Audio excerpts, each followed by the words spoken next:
Hey there, I'm Lee Ullman here with some big news from the National Young Farmers Coalition. We're partnering with Heritage Radio Network on a special season of The Farm Report. It's all about what's happening with the Farm Bill and how it impacts farmers and eaters. I am growing diversified vegetables on land that's been in our family for 150 years. And so with the pandemic, gentrification, property values going up, we had to sell the land and we lost it.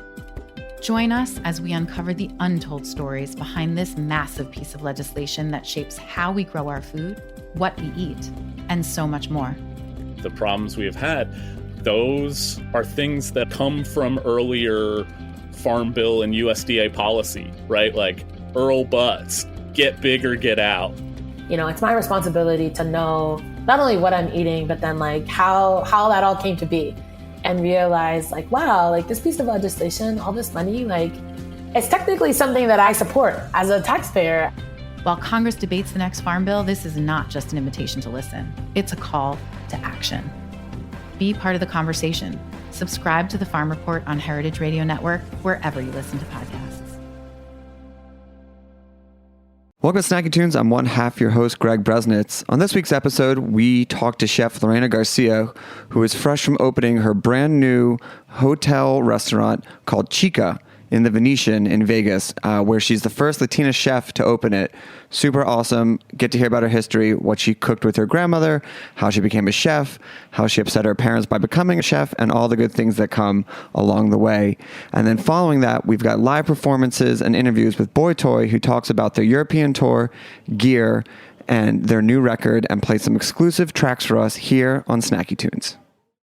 Today's program was brought to you by 100 Bogart Street, the brand new co-working space in Bushwick, Brooklyn. Learn more at 100bogart.com. You're listening to Heritage Radio Network.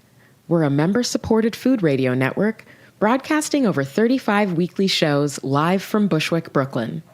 Join our hosts as they lead you through the world of craft brewing, behind the scenes of the restaurant industry, inside the battle over school food, and beyond. Find us at heritageradionetwork.org. We talk about food, we talk about music, with musical dudes, finger on the pulse, snacky tunes.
Hello and welcome to Snacky Tunes. I'm one half your host, Greg Bresnitz, and I would love to welcome to the program Lorena Garcia.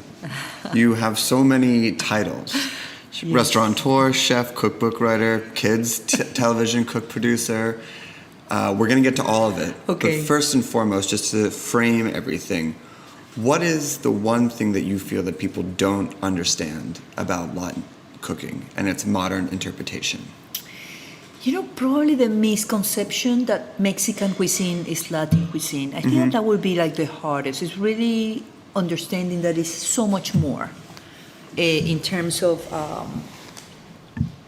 what Latin cuisine is all about. When we talk about the melting pot of cultures that we have, from Argentina, Brazil, Peru, my God, Chile, Venezuela, Colombia, Central America, Panama, Costa Rica, and then you have the Caribbean, and then you have Cuba, and then you hit Mexico. So it's so much, and because Mexican cuisine is so widely known, it's been a little bit of a challenge to kind of break that through and then really have a more accurate perception of what Latin cuisine is all about.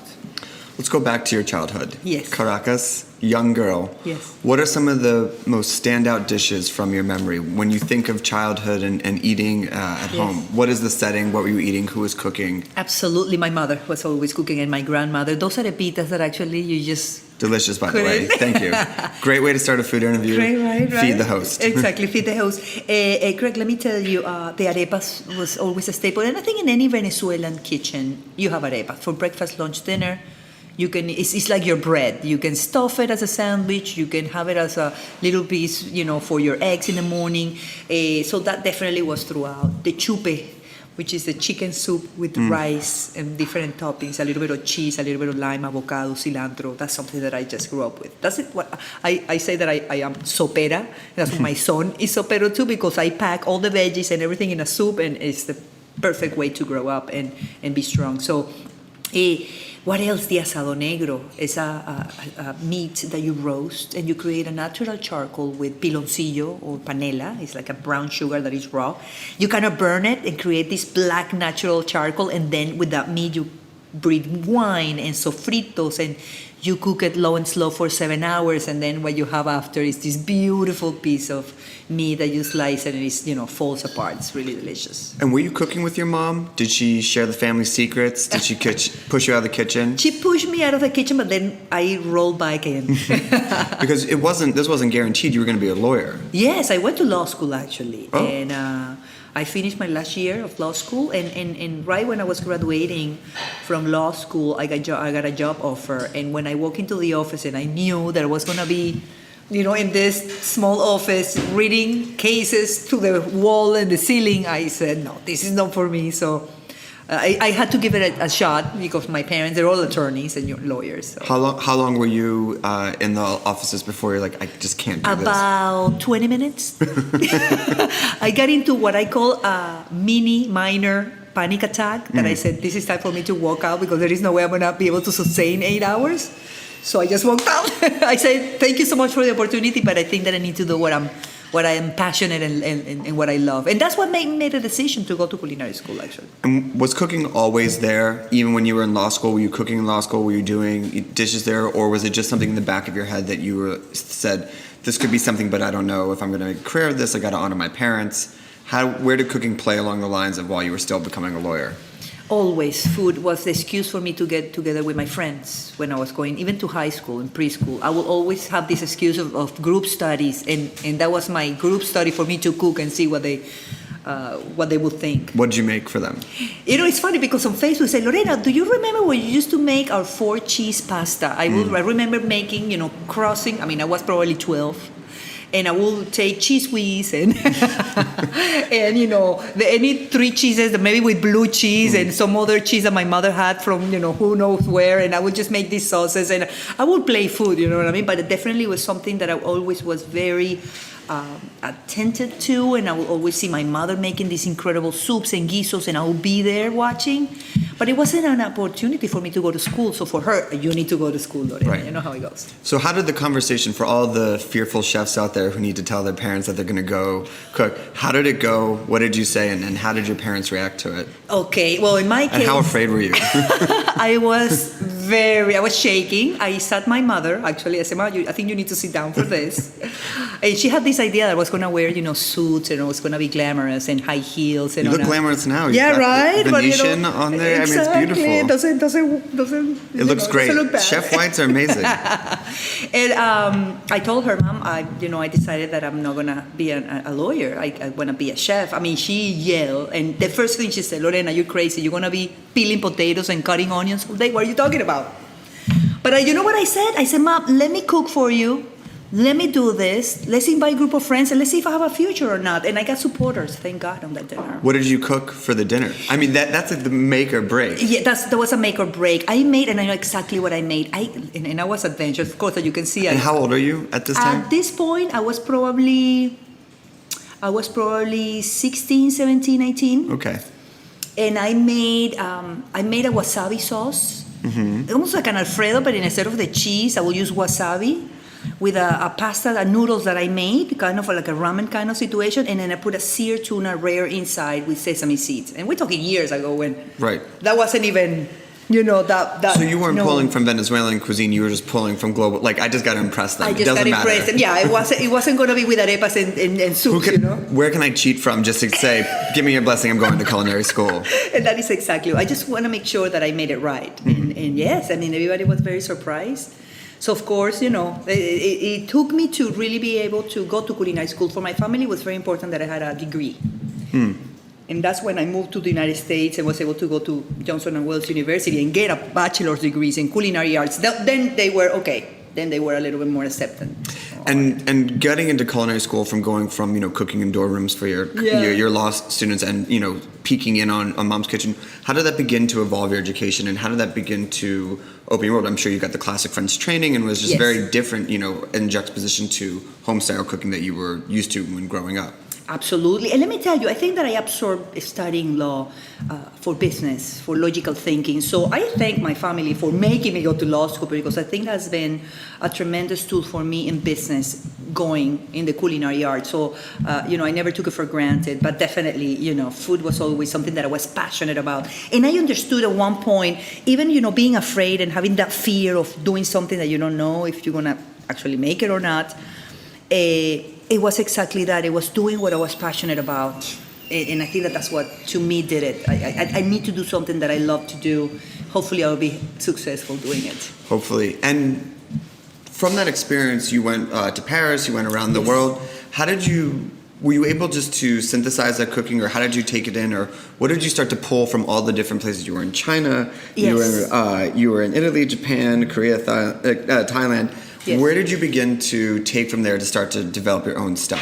Absolutely. After I did all these travels. Mm-hmm. I mean, I think that when, as soon as I finished culinary school, and while I was going to culinary school, I did all these travels in the summer. That's what I would do. I really did submerge in cooking and learning.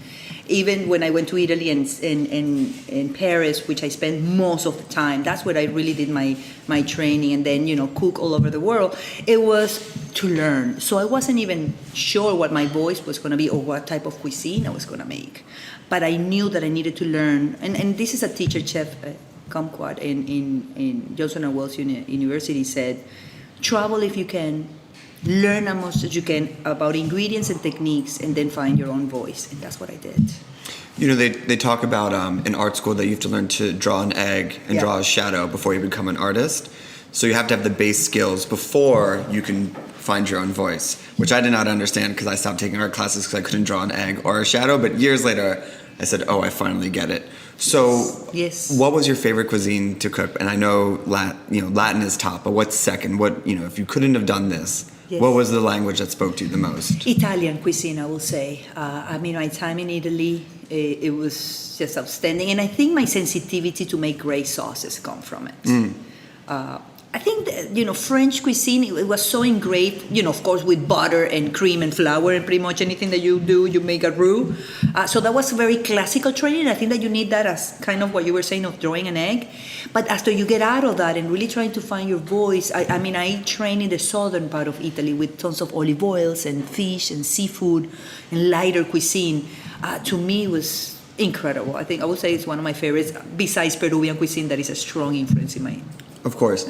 And then from there, you went to Miami and into Yes. the design district in 2002, which was a very different time than Miami is. Oh, yes. 15 years later. Yes. You opened up your food cafe and a number of your other places. I don't want to spend too much time on it, but what are some of the lessons you learned from there, and how did you begin to open yourself up to other Latin cuisines from in Miami, and how did Miami influence you, and how did you influence Miami? 100%. My cuisine is about the availability of ingredients that I have in Miami. I was very risky. I raised $40,000, and I opened my restaurant. I was my own cook, prep, and dishwasher. And I have a couple of friends in the front of the house taking the order. So imagine how I was. I was the only restaurant in the area. So I was a pioneer when, the design district wasn't what it is today. I learned so much, the traits of things that you do and you don't. I work for so many hotels and restaurants and chefs that I figure if I'm going to work 22 hours or I'm going to sleep 2 hours and then go back the next day, I want to do it for myself. I pay my dues of the mistakes of doing that, but at the same time, I think it created the skin of business and moving forward. So, and I continue to grow with it. And being in Miami is all about that. It's about having people from Brazil, Argentina, Venezuela as well, Colombia, and you see with that is the ingredients, the language, and kind of it was very conducive to the menu that I created, and kind of influenced also the style that I created with time. Since you were also the dishwasher, would you make things that were a little bit easier to clean, or did you just, have the dishwasher part curse the chef part of you? Yeah, exactly. Well, I have my own system. When I had an extremely small kitchen with only 3 people can fit in it, and it was a point that I obviously couldn't do both. So that was the first person that I hired, was somebody to help me do the dishes and help me cut things. You know what I mean? But at the beginning, it was just me. We're going to take a quick musical break. We're going to talk about blending all of Latin America together, and then, of course, your new restaurant at the Venetian, CHICA. Yes. We'll be right back here on Snacky Tunes.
Welcome back.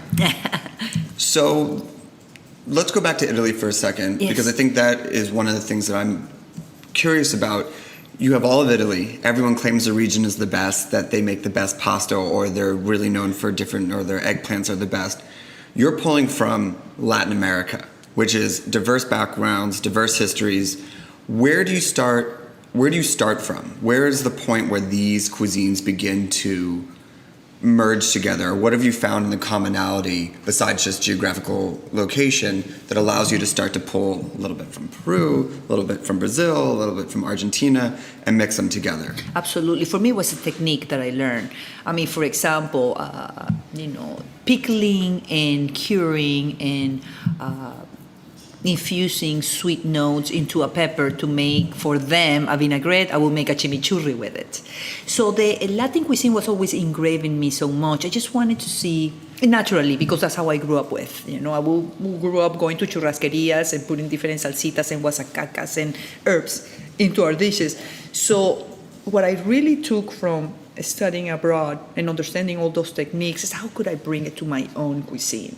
And the similarities, for example, they had a crudo for me was a ceviche or a tiradito. So when you start seeing the commonality, and even more within South America, that's when I was able to create a menu for CHICA that it was so conducive to that, because it's really, let me show you the commonality. For example, the corn. We are very much friendly with gluten-free items because we use the corn as a base of our masas and our breads. So you know what I mean? So you have those commonalities throughout Latin America that kind of being then in the United States, it becomes my culture. I speak Spanish. I'm a first generation of Hispanic coming from Venezuela, but then the majority of my life I live in the United States, and the ingredients that I find are here. And then, of course, combining it with the techniques that I learned throughout my career and studying and, being a nerd when it came to, culinary techniques. That's all engraved, and it kind of came up, you know what I mean? It just turned on the lights on that sense. And based on your professor's advice where he said, go out, learn how to cook, learn the basics, where did you begin to transition back to Latin American cooking? How did you not end up an Italian cook or a Chinese cook? What was it that began to speak to you? And then where did you realize Venezuela wasn't enough and you needed to build a bigger world?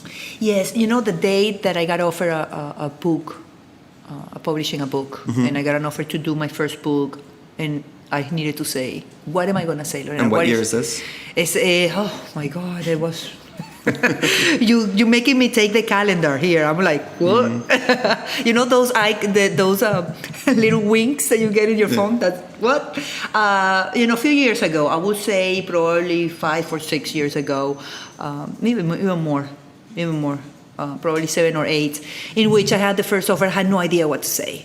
So a year passed, and I'm like, I need to understand what do I do with all this information? And it had to boil down to who I am. Who is Lorena Garcia? What do I have to offer? And the only way that I'm going to be able to do this effectively is being true to myself, in which there is not an act or there is a cuisine that I want to choose. It's what I eat, what I learn, and my interpretation, my view of what a ceviche should be, based on the upbringing that I have with the flavors that I tasted, things that creates a memory. I'm all about the love, the memory, the connection in terms of energy that happens on the table. That's what it's what drives me when I'm cooking. That's what I'm all about, family style. And I realized, for example, in the settings that I've been, that the biggest money maker decisions, the biggest, figures that you can have, presidents, working and making huge decisions, usually it's around the table with good food. So that's when you get more relaxed. That's when you really connect with the person next to you. So that's when I said, you know what, I need to stay true to that connection with the food that I have.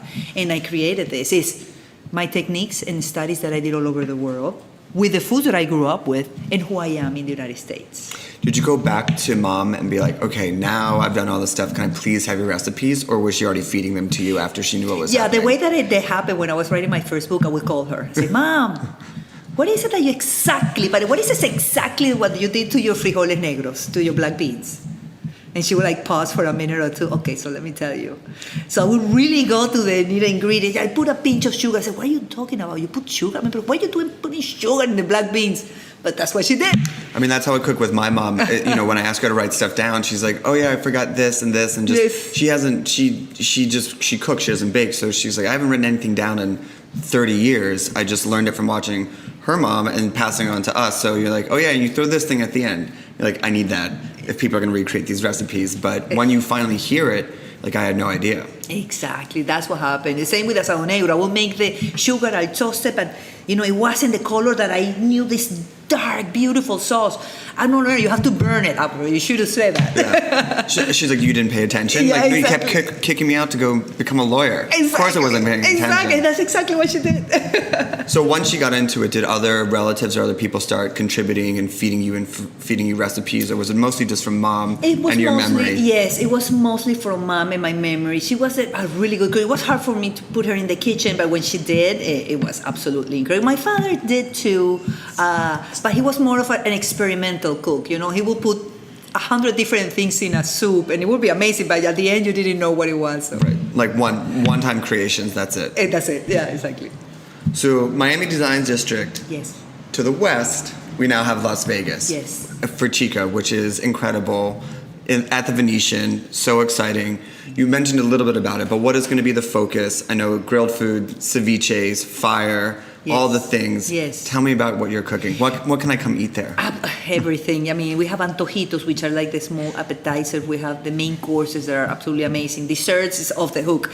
The idea is because how do you even label? Even when I wrote my second book, New Taco Classics, which is taking the tacos as a word of carrying your food and presenting in different techniques and culinary aspects, is cooking techniques, cooking process. So I have all what it is crispy and crocante, so I develop everything that I could fry and do delicious toppings and all that. Then low and slow, which is another kind of technique, and you cook low and slow, and you take your time and develop deep flavors. Then the grill, which is nice and hot and in your face and immediate. Then things that you really is cool and nice, and you don't really need how to, get a fire going. So you see, so all these components kind of, so this is what I'm going to do. Let me focus in each one and have my interpretation of all these dishes and bring all the fusion and create what it is Lorena Garcia menu. And what's a good entry point? If I'm going there for the first time to start the ceviches, do I start with the grill? Do I need to bring 10 people? What are they going to see there? And where does their education of Latin cuisine really begin? Yes. If you've never had Latin cuisine before and you're staying at Venetian for a high roller weekend and you say, oh, Chica's downstairs, they just gave me a comped dinner. Where do you start? What is a really good entry point? Absolutely. The entry point, you have to have a cocktail as soon as you walk in, because let me tell you that those cocktails are unbelievably good. They're incredible. We do our cold pressed juices and vegetables for the infusion in our cocktails. The presentation, we have a different cut of ice for most of our cocktails. So we pay close attention to that. So that's, I think, fantastic. And you're in Vegas, you want to get right in it. And are the cocktails pulled from around the region as well? Yes. So who makes the best cocktails? Okay, second best. I won't make you pick a favorite. Who makes the second best cocktails? You know what? It's tough. I think that we make it at CHICA because it's a true fusion, truly fusion, in terms of our sangrias and margaritas, and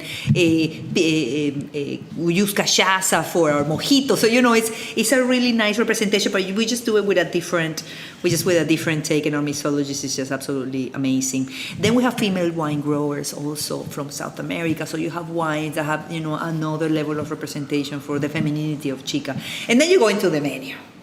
Of course, the ceviches are incredibly well executed by my cooks and my team. I will have a couple of ceviches. Then I go to the hot items like the corn lollipops. They're incredibly good and delicious. So you have the corn. So let me introduce what you're going to have with the arepitas. I have a beautiful basket of arepitas, which is exactly what you just had, in different flavors: beets, black beans, cheese. I make little breads as well. So you have a very nice starting talking point to what it is to come. Then you have the mayo lemon chicken that I didn't treat in for 3 days because we macerated, then we marinated, and then we cook it low and slow. You have the short rib with the same technique of the asado negro that I was talking to you about. We have incredible steaks that comes with chimichurris and black moles. The lamb with pepitas that we crusted, and we put a mole verde with a little bit of zucchini flowers. It's just, I can go on and on. So we're going to leave here, get on the first flight to Vegas. We're just going to run. We're going to sit down and let me take care of it. Well, I want to go back. You mentioned female wine growers. Yes. Let's talk about them. How did you source them? Did you go down to them? Are they making bottles specifically for you? Yes, my partner, John Kunkel and 50X, we were very committed to really have a representation of what CHICA was all about. It's a feminine restaurant. Actually, when you see the decor, to the chairs that are beautifully designed, custom made with leather, different colors and applications, you can see the femininity throughout. So I think that was very conducive and a fantastic idea from him to bring female wine growers that will be able to showcase and align with us. So that was something I think it was very interesting, that we can give it a light to the concept of the restaurant. So yeah, it was really great, and we have a beautiful place to put all our wines. And this runs to the theme, like, you're the only woman on the wall of Culinary Titans at the Venetian. Yes. How do you separate being, obviously it's such an accomplishment, but just being a chef as opposed to a female chef? Yes, it's tough. It's tough when when, like I told you, when the first time that I walk into a kitchen, there were all male chefs. So it is one of those things that, through my career, I just have to lead by example. And I think that people will respect you when they see you, that you know what you're talking about. So for me, it was always that. So if I have to put an extra effort, if I have to study even more, if I have to be prepared even more, but that only motivates you to be even better. And I'm always want to be the best version of myself. So at the end of the day, it was a positive. So this is a lot, but the question begs, what's next? I'm always to what is next. Yes. I do a lot of television. I love the side of production. I love teaching children, the importance of cooking. I produced the show Food Hunters, which did extremely well in Latin America. So we're in the process of continuing to do TV in the Hispanic market and also in the English market. I have a couple of concepts also that I'm incubating that I cannot say anything right now, because there is a saying in Spanish, you cannot count your chickens before they're born. Making culinary shows for Telemundo versus for the American audiences, what are some of the broader differences, or do you have to adjust the way in which you present the food or talk about food, or is it a lot more similar than one would believe? Yes, it's interesting enough. I think the drama of the whole situation changes in each one. One is kind of expected and is natural. The other one is kind of like you have to bring the drama to the suspense and all that. But I think it's in any production. For me, the most important thing is bringing the credibility of the culinary world that I represent to television. And that's always been my north when I attach myself to this project, is bring the credibility that I bring, that I've been working so hard for, and really stay true, like I said before, to my personality, to who I am. So it's never an act. So the person that you see here with me is the same one that, when the lights turn on and off, the same one that is in my house. So that's kind of my philosophy about it. Well, Chef, I want to thank you for joining us. Really great talking with you. Where can people find you, find your books, find your restaurant, find all the things you're working on, find your kids' show? How do they get a hold of you or follow your projects? Yes, let me give you my phone number. No, it will be Chef Lorena Garcia online for Facebook. It will be Chef Lorena Garcia for Instagram and Lorena Garcia for Twitter. So write me, send me messages. I just did a Facebook Live. I'm constantly doing new recipes and, keeping all my friends updated into what's going on. So a lot of things to continue to come from Chef Lorena Garcia. Well, thank you so much. We're going to take a quick musical break, and we'll be back with the second half of Snacky Tunes. Hey, la, la, la, no, no, no. Hey, la, la, la, no, no, no.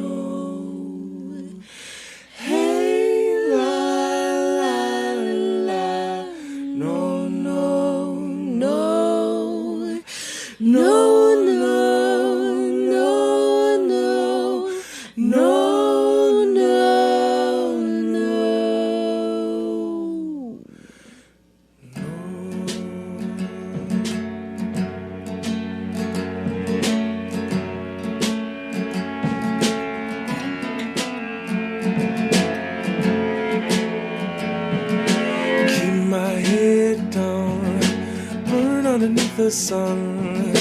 Caked in coarse ground, skin leather bacon brown. You better roll with it. Bury the guilt underneath the sun.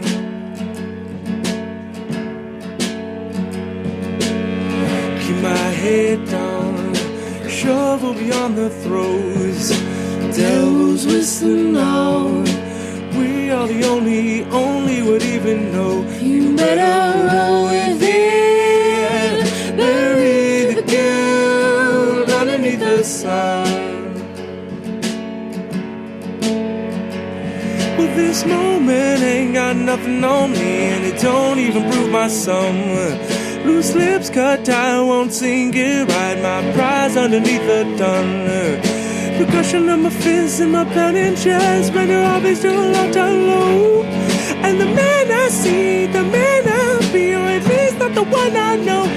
Better roll with it. Bury the guilt underneath the sun.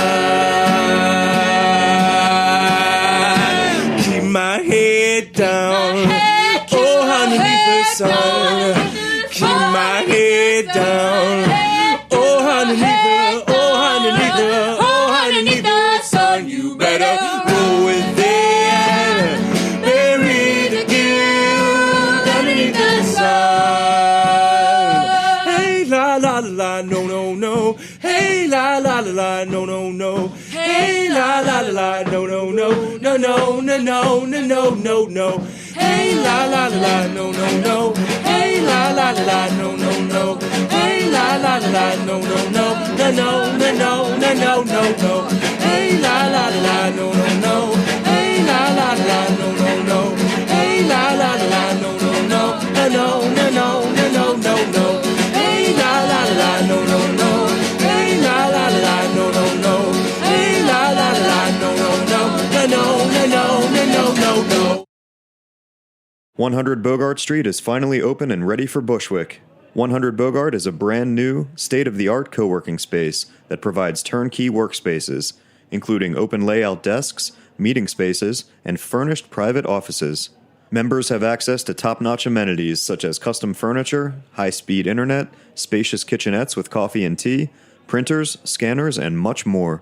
Alongside their professional work environment, 100 Bogart also provides exclusive educational programming for any curious entrepreneur. Heritage Radio Network has made their new office home at 100 Bogart and will host many events there in the future. For more information about their co-working space, visit 100bogart.com and become a member to network, create, and educate. Welcome back. Those are just songs by Triple Hex and Pearl and the Beard from our archives. Right now, live in studio, we have BOYTOY. Welcome to the show. Hi. Do you want to go around the room and introduce yourself and what you play? Hi, I'm Chase. I play the drums. Hey, scoot over. Hi, I'm Lena, and I play the bass sometimes. Hey, I'm Glenn. I play guitar. I'm Sarah, and I play guitar and sing. You just got back from European tour. Where did you go? Any food highlights? Oh, we went basically everywhere except Spain. And Portugal. Where is everywhere? Italy, Switzerland, Germany, Vienna, Austria, Czech Republic, UK, France, Brussels. Okay, everywhere. We didn't go to Serbia. No Serbia. Or Slovenia. No Poland. Croatia. Were you on tour with anyone? Mm-mm. No. Ourselves and an Italian driver. Oh, amazing. So were there local opening bands for it, or what were the bills look like? Some shows, yeah. Sometimes. A lot of the times you play just by yourself, which is really strange, but people really dig one band shows there. Yeah. Opening, middle band, headliner. That's it. We rolled up to Hamburg. We never. No, I'm saying you're playing all the roles. Yeah. 3 sets, no break in 3 between. sets. Joe's repeating songs in different orders. Oh, man. When we were in Frankfurt, we played on a boat, and they started stomping when our set was over. So they wanted us to play another song. So they wouldn't stop stomping, so we kept playing. And I played another song, and then they kept stomping again, and then we ran out of songs, so we had to make up songs. Oh yeah, how'd it go? Awesome. I mean, we're gonna talk about the new record, but I'm sure that's half the material. Yeah, most is from that boat in Frankfurt. The Frankfurt sessions. Yeah. It ended up being really cool. Like, that was one of my favorite shows because we basically the promoter forced us and tricked us into playing another encore. He was told each of us individually that the other person was already ready to play and they were waiting she's for waiting us. for you. Yeah, she's waiting. But then it turned out to be this really cool improvised thing that was different than any other show. So How did none of you talk to each other? Were you just like, oh, she's up there, No. ran over, and they weren't ready yet. Yeah, and he phrased it. He was like, "No, Chase promised me 2 songs." And we were like, "Well, I mean, we can't. I guess. Okay, sure." And then after we played, we were like, "Chase, did you talk to him?" And he was like, "She was like, no. He told me that you guys were up there. You said you guys were angry, waiting, angry." Like a lot of mistrust sown from a Frankfurt promoter. Yeah, it was awesome though. Yeah, he wrote, and then we were leaving. It took a long time to get out of there, and we were walking because he's taking us to where we're gonna stay. He's like, "First though, I have to show you the most German thing ever." Oh my god! And right when he says this bus just opens the door, and this big German guy just falls out holding his beer and just is laughing, and falls on his head, and the beer doesn't spill.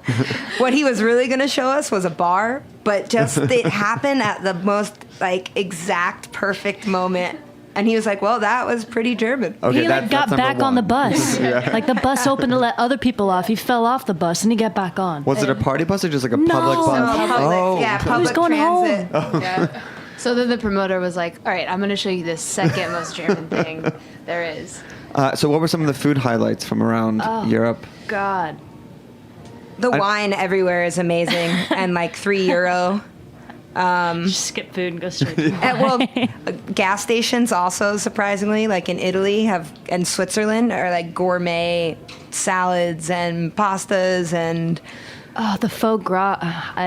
Sorry. It was in but France. we had faux gras. That was where the best food was this time. Dipped in what? The faux gras, Glenn? Oh my god! So the faux gras was on this little brownie cake, and there's faux gras, and it was coated with gold leaf. So you'd eat it, and you'd have this little gold remnants on your mouth, just looking totally guilty because you just indulged in 6. I didn't know how many faux gras bites were too many. I'm sorry. Did you say it was on a brownie? Yeah, it was a little, but the smallest thin little brownie. It was a brownie with some apricot or something in between, and then faux gras, and then dusted in literal this gold cover. We all thought it was chocolate truffles. Yeah, I thought it was dessert. And then it was heaven. Pure heaven. It was too advanced for me. I was varsity level, but Glenn she's an adult. Well, Glenn, how many is too many?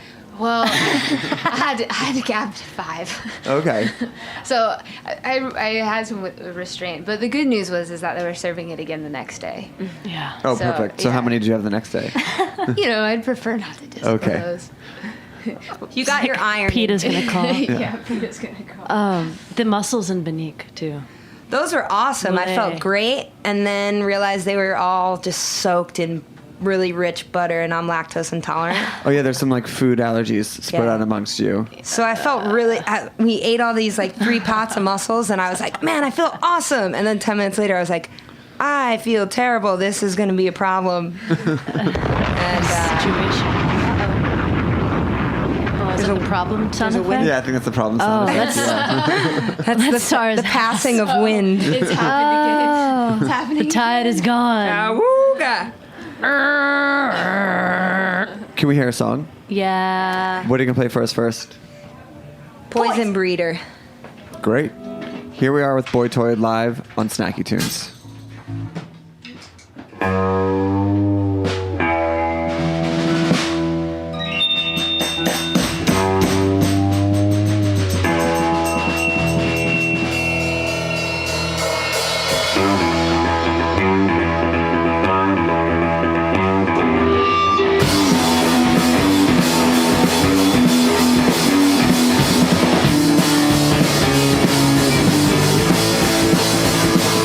Bad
You just recorded a new album in Topanga Canyon. Why out there? Because it's heaven on earth. There's crystals in the soil. Well, the last record we did, we recorded in the middle of the winter in Philadelphia in like a basement. It was great because it was like a cozy vibe.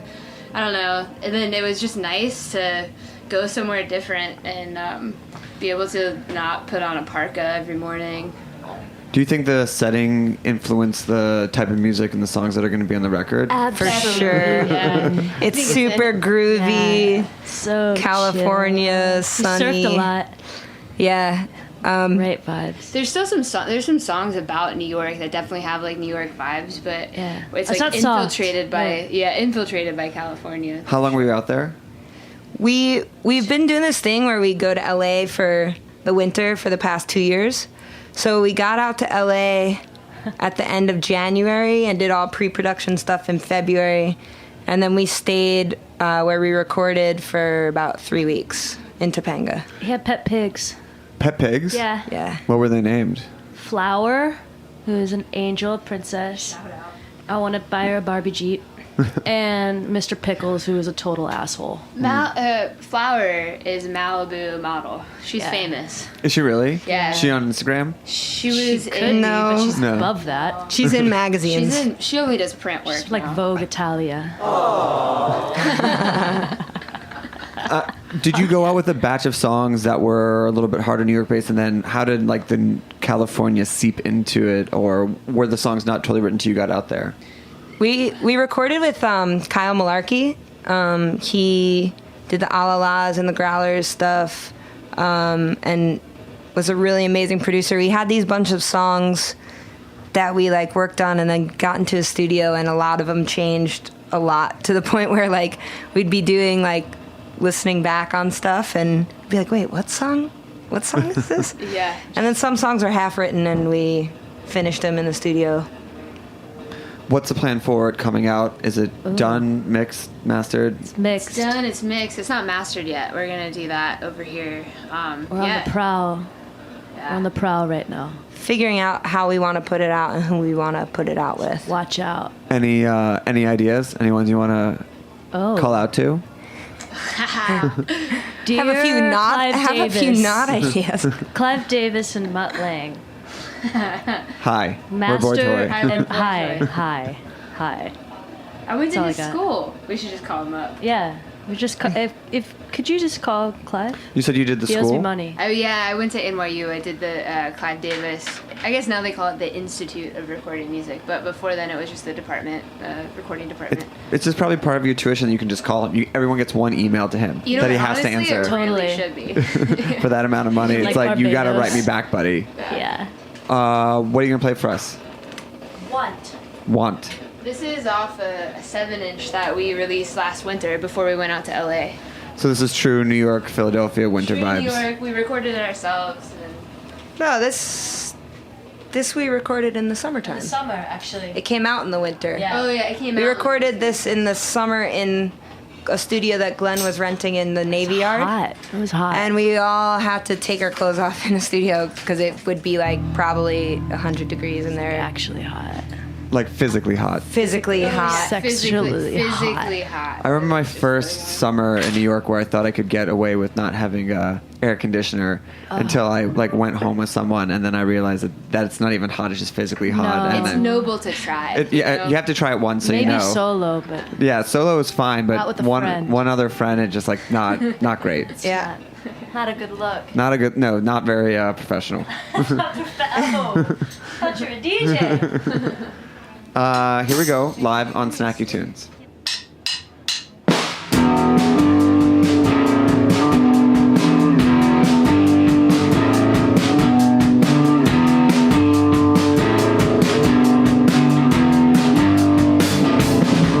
I want a van. I want a dog. I want a love so good it can drive me up the wall. I want to touch. I want to need. I want to feel what it's like to feel you feeling me.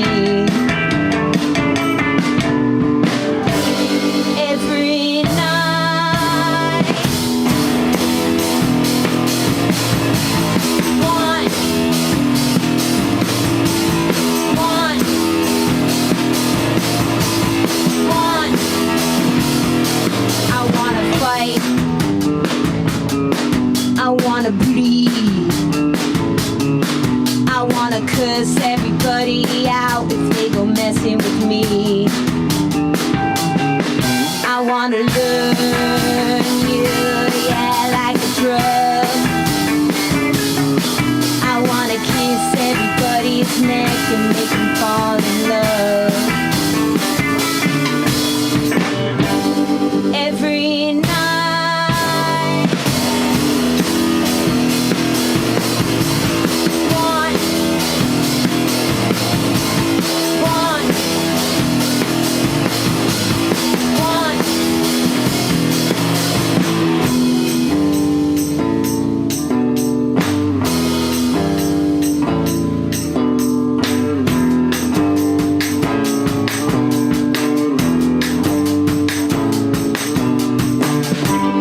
Every night.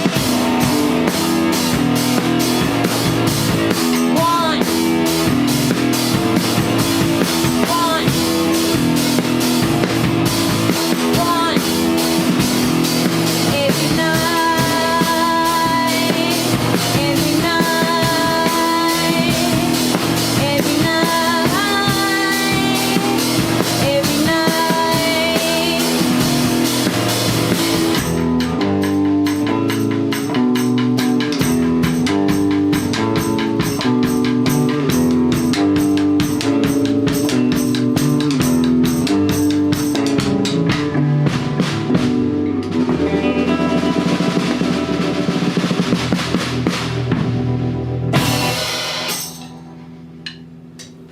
Sorry, I was sloppy at first. It was my cowbell.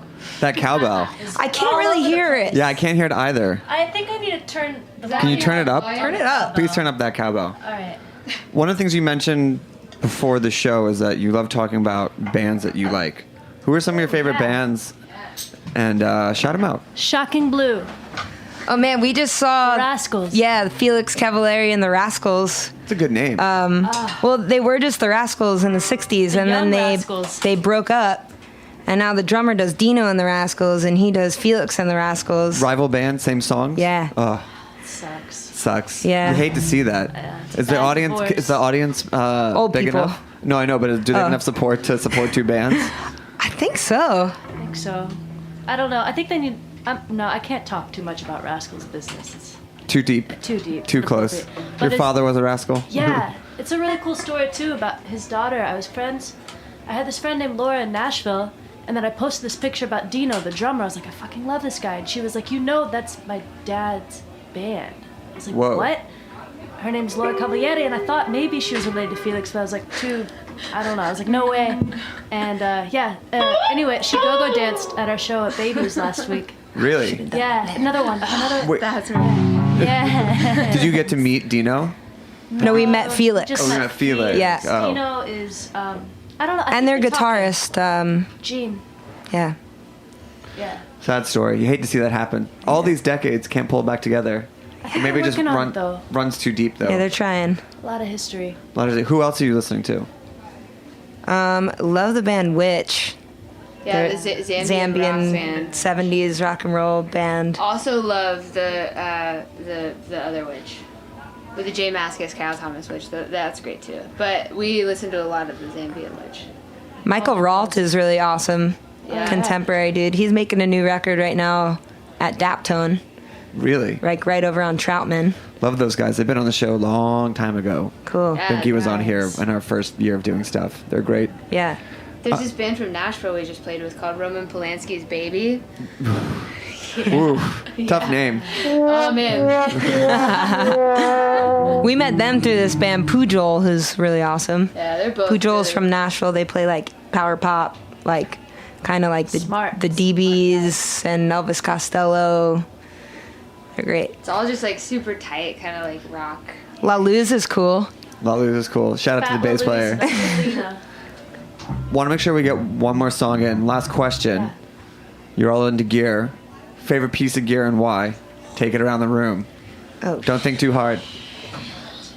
Right now? Snare drum, it's 9 inches.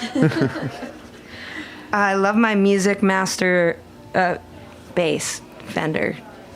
Yeah.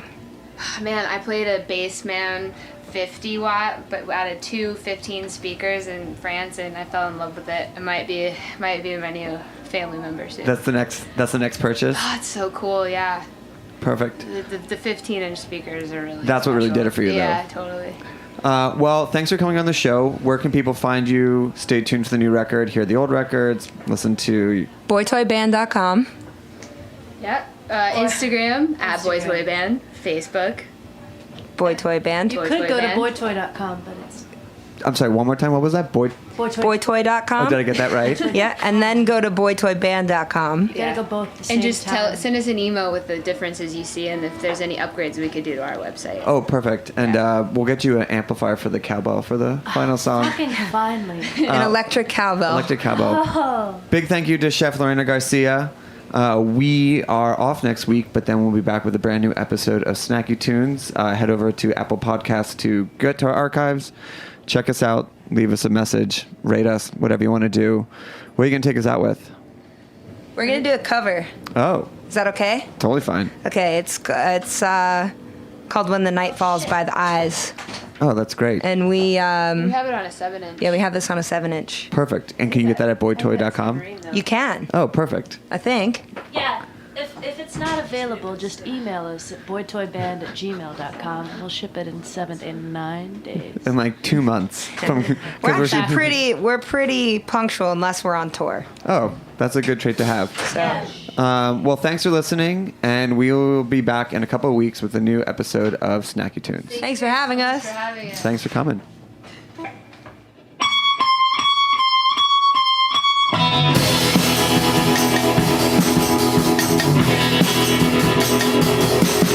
When the night falls, when the night falls, said it many times before, you can see me, I don't want you no more. People thought that I was fooling around. I got both my feet on the ground. Don't regret the things I've done, although I miss your loving when the night falls. When the night falls.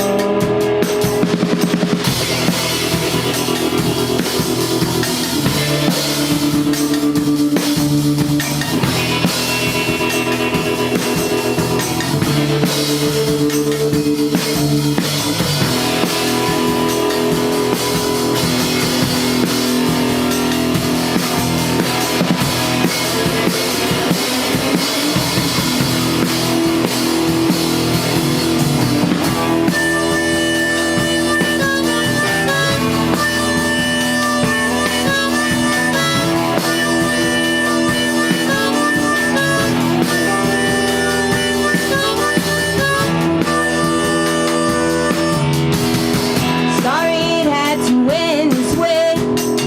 Believe me, girl, I wanted to stay. If there's one lesson I've learned, it's not to trust you when my back is turned.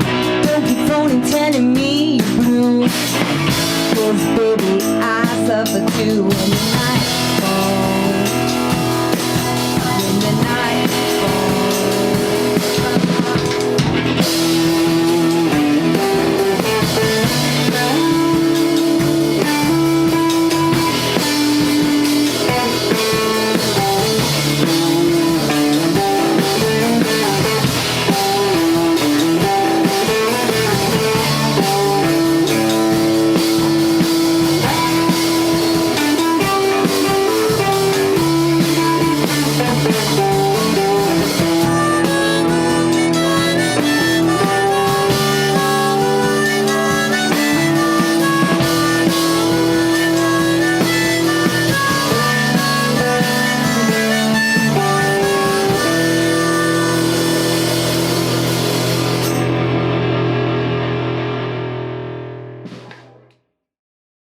We talk about food, we talk about music, with musical dudes, finger on the pulse, snacky tunes.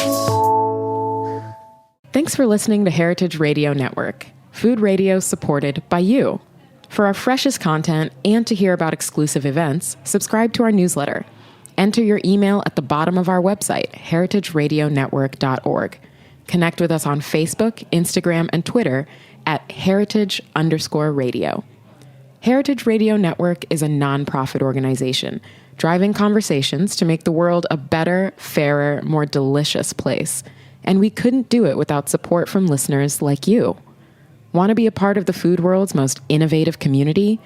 Rate the shows you like, tell your friends, and please join our community by becoming a member. Just click on the beating heart at the top right of our homepage. Thanks for listening.